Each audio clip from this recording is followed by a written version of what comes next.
بعد الكلام ده يا برهان احنا بنقول لك انت بتمثلنا. في حاجات دايره قرارات يا برهان، قرارات واضحه تامن بها الجيش حقك ده نفسه. الجيش ده حسي ما عند الحريه والتغيير مجرمين بالمناسبه. الجيش اللي بيدافع عن المدرعات، والجيش اللي بيدافع عن الكباري، والجيش اللي بيدافع عن ام درمان، والجيش اللي بيدافع في الشوارع السفريه والارتكازات، الحريه والتغيير بتتعامل معاهم انهم مجرمين. والزول طلع في القناعه دي قال ليه يعملوا عقوبات على الدعم السريع وما يعملوها على الجيش؟ شايف الجيش مجرمين، اللي بيأمن وبيحصن القوات المسلحه من مسمى مجرمين ويرفعوا لمرتبه انهم فدائيين وشهداء ومقاتلين واشرف ناس. انت يا برهان بقرارات، قرارك بحيث حل الدعم السريع بدون تجريم الحريه والتغيير ده ما عنده معنى.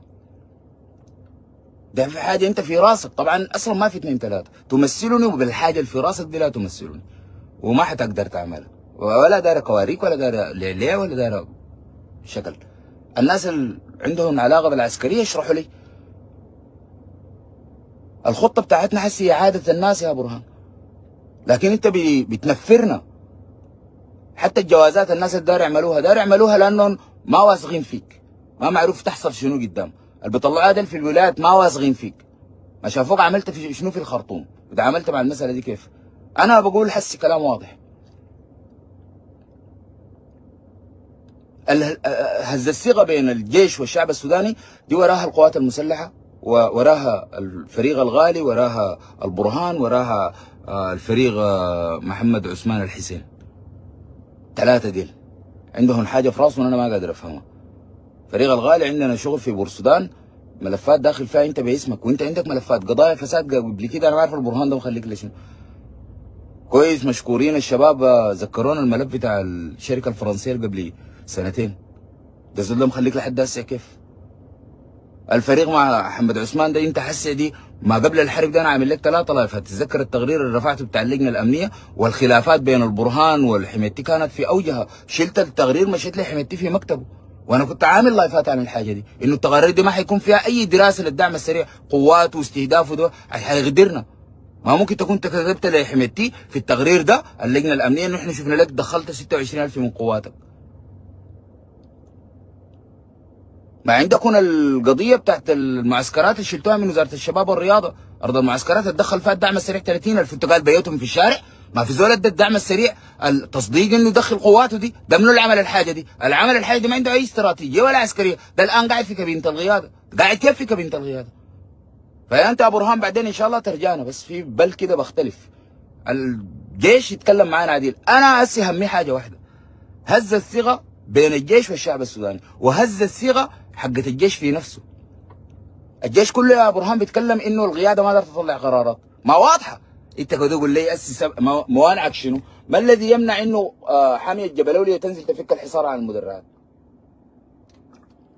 حصار في المدرعات يعني ناس بتقاتل لها 5 شهور.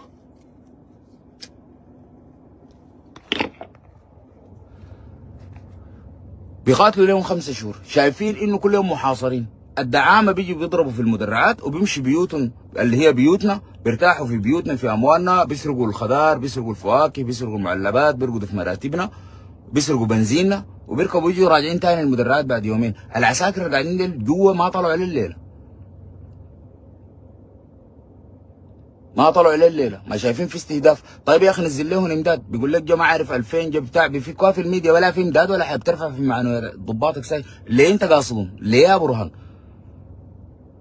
كيف اصلا الموضوع انه استهداف المدرعات كل يوم ده وانها بتجمع قوه وتمشي؟ من اللي بيوقف التعليمات؟ يا اخي محمد عثمان الحسين يمشي لله بس يا زول، بلا محمد عثمان بلا بتاع معاك يا اخي. التغيير في الهيكله بتاعت المدرعات، الكلام طالع واحنا قلنا ما نتكلم.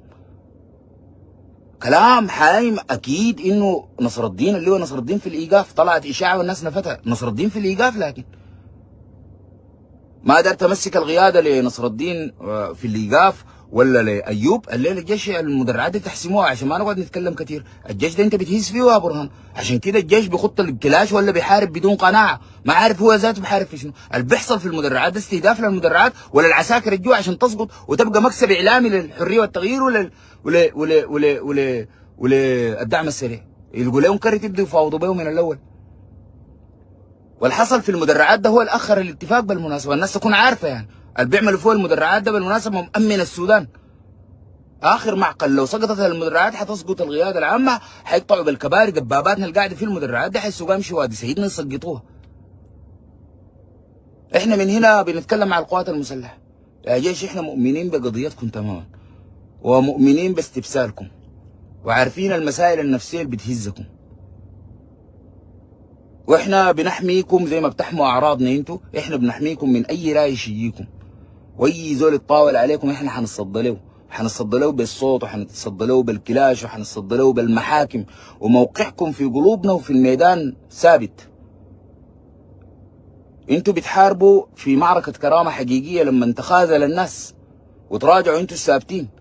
تحية للأشاوس في المدرعات، عارفين عندكم بيوت وعندكم أطفال وعندكم أولاد عادي زي أي كثير من الناس اللي ثبتت وكثير من الناس اللي هربت بعد بتشوفوا انت ده صابرين. عادي ممكن تقد الحيطة وتمشي بيتك، ولو عملتها حسي دي احنا ما عندنا معك مشكلة. ما شفنا احنا شفنا انه في امداد ممكن يجيك نازل من الجزيره، شفنا امداد ممكن يجيك من جبل اولياء، شفنا طيران ممكن يضرب الكوبري بتاع لا يمكن انت تسيطر على مدينه او معركه ما لم تسيطر على الكباري.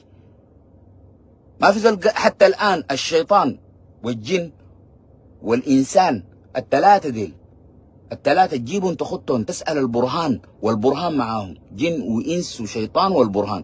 قول لهم ما قدرت تضرب الكباري دي ليه؟ اللي بيجي منها الامداد ليه؟ يا اخواننا احنا نعمل نفير حسي دي في اللايف في اخر دقائق دي، نعمل نفير حسي نبني كوبري بتاع شمبات، نبنيه والله 3 طوابق حسي في اللايف ده في ال3 دقائق الدفع. اضرب الكوبري يا برهان.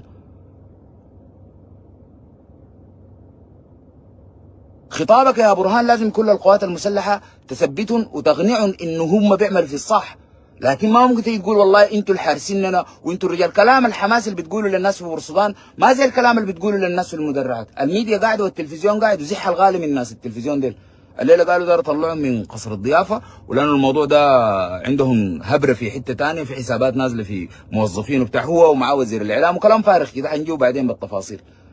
طلع الناس دي الفريق الغالي من قصر الضيافه واوريك انا كتاب ما بتعرفه والله جد، عشان تاني اعيد لك البلد دي بعد الله حارسها انا، والما عجبه يدق راسه في اي حته، وانا قاعد انتوا ما بتعملوا حاجه. هسه انا قاعد وانتوا قاعدين ما بتعملوا حاجه. كل المؤامرات اللي في راسكم دي حفرتقها لكم في راسكم. وقال لك يا سعادتك